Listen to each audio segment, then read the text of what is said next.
तुम्हें मानी के साथ नहीं आना था वापस? मैं जब उसके साथ गई नहीं थी तो उसके साथ वापस क्यों आऊंगी? दानिया कह रही थी कि वापसी में तुम्हें मानी ड्रॉप करेगा। मुझे एहसान नहीं लेना उसका। कहा था उसने तुम्हें? दिल से नहीं कहा था।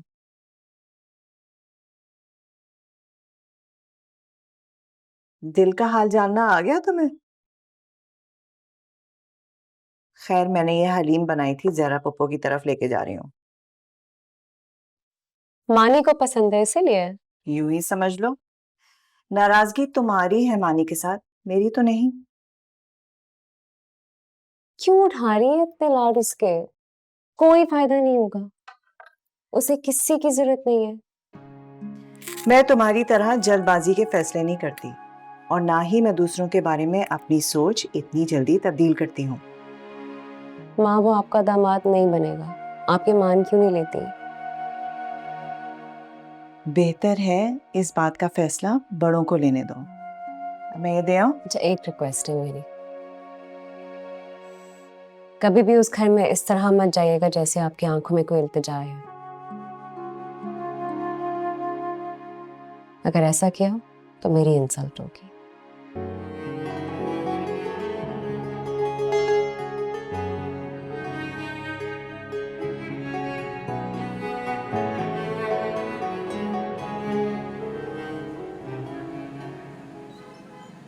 अब डांट खाओगे मुझसे। डांट लीजिएगा ना, पर पहले मेरी बात तो सुन ले प्लीज। मैंने तुमसे कहा है ना कि नवाल के अलावा मुझे और किसी लड़की के बारे में कुछ नहीं सुनना, बता दिया मैंने। लेकिन जिसकी बात मैं आपसे करना चाह रहा हूँ वो नवाल से भी बहुत ज्यादा अच्छी है, बिलीव मी। तुम्हारे बाप को पता है? हाँ, जरूर पता होगा। दोनों बाप बेटा अंदर ही अंदर खिचड़ी पकाते रहते हैं और मुझे कुछ खबर ही नहीं होने देते किसी बात की। पापा को कुछ नहीं बताया मैंने, उन्हें तो आप बताएंगे ना। कैसी है? कहाँ है बुब्बो? अच्छा, क्या बताना? मैंने कुछ नहीं बताना भाई। यही कि जिस लड़की के घर मैं आपको भेजना चाह रहा हूँ वो सबसे नहीं, दुनिया की सबसे अच्छी लड़की है। हाय हाय, क्या हुआ? मैं देखता हूँ।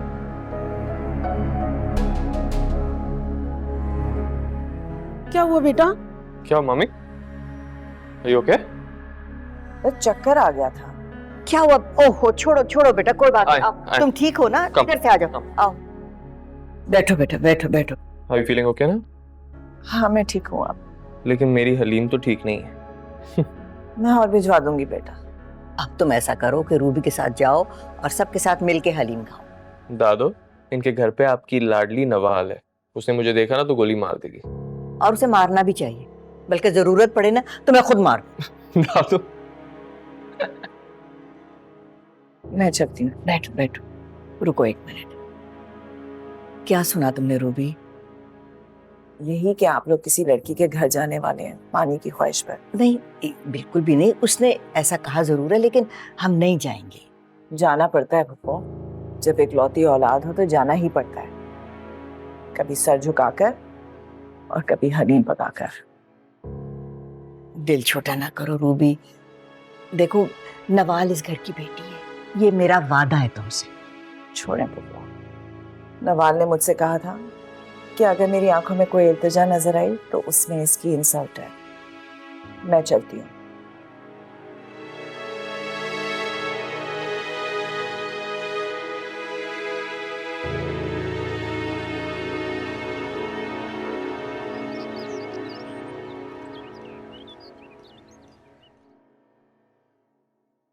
रूबी ने सुन लिया है सब कुछ। क्या यही कि तुम किसी लड़की के साथ चक्कर लगा रहे हो। हो गया? वो अजीब लड़के हो तुम। तुम्हें जरा भी एहसास नहीं? इस कदर बेहिस हो गए हो तुम।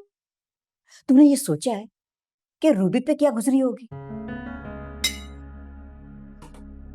दादो, एक तो आपको सबके दिल पे क्या गुजर रहा है उसकी खबर है, एक खबर नहीं है तो मेरे दिल की।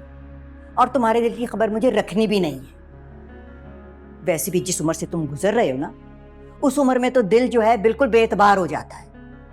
ओह, और ये बात आप इतने यकीन से कैसे कह सकती हैं? देखो, मजाक में मत डालो। जहन में जो कुछ भी है ना, उसे निकाल दो। मैंने कह दिया रूबी से, मानी वही करेगा जो हम चाहेंगे। आपको इस बात का दुख है कि उन्होंने मेरी बात सुन ली? हाँ, वो तो सोच भी नहीं सकती थी कि तुम ऐसा सोच रहे हो। और तुम्हें कोई अंदाजा भी है कि वो जब नवाल को बताएगी तो उसके दिल पे क्या गुजरेगी? उसे तो मैं ऑलरेडी बता चुका हूँ, तभी तो वो मुझसे नाराज है। वो नाराज है और तुम्हें परवाह ही नहीं? क्या हो गया? तुम ऐसे तो नहीं थे मानी। आप मेरी दादो हैं या उसकी दादो हैं? भाई वो भी मुझे बहुत अजीज है और तुम जानते हो कि वो इस घर की होने वाली बहू है। दादो प्लीज, मुझे इस टॉपिक पे कोई मजीद बात नहीं करनी, प्लीज फिनिश दिस। और मुझे करनी है ये बात, क्योंकि तुम्हें पता होना चाहिए कि हम सबकी ख्वाहिश है कि वो तुम्हारी शरीक हयात बने और मैंने कभी आपसे या नवाल से इस बात पे हाँ बोला?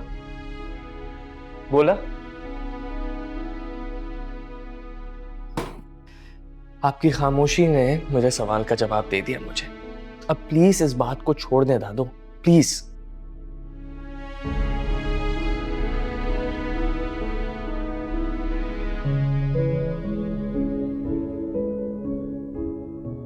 मुझे नवाल को नहीं बताना चाहिए, कहीं वो कोई गलत कदम ना उठा बैठे।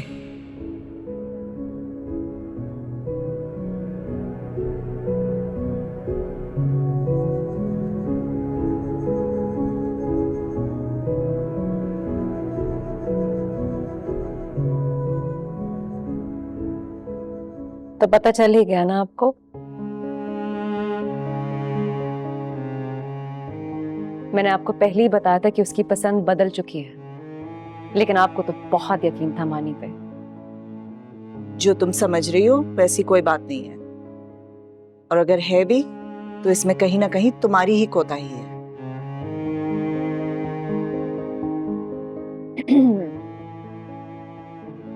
अच्छा, एक्सीलेंट। और कुछ ना? हर वक्त लड़ती हो तुम उसके साथ। डोमिनेट करने वाली लड़कियां कभी अच्छी नहीं लगती लड़कों को। और क्या कहा उसने आपसे? उसने तो मुझसे कुछ भी नहीं कहा, बैठा भी नहीं मेरे साथ ज्यादा देर।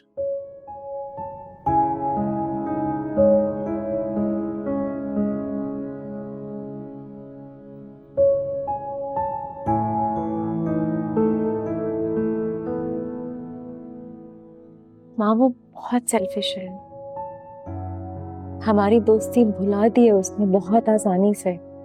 इसी बात का तो दुख है। तुम्हारी दोस्ती तो दूर की बात, उसकी नजर में तो तुम्हारी भी अहमियत ना रही।